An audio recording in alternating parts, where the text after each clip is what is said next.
దానమిచ్చి చెడ్డాడు కర్ణుడు, రాజ్యం ఇవ్వక చెడ్డాడు దుర్యోధనుడు.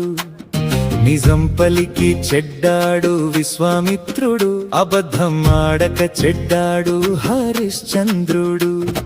అహల్యను తాకి చెడ్డాడు ఇంద్రుడు, సీతను తాకకున్నా చెడ్డాడు రావణుడు.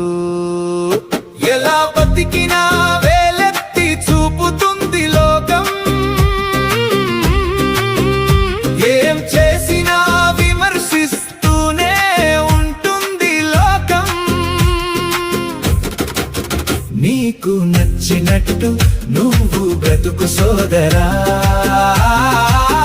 అందరూ మెచ్చేలా బ్రతకాలంటే కాదురా. నీకు నచ్చినట్టు నువ్వు బ్రతుకు సోదరా.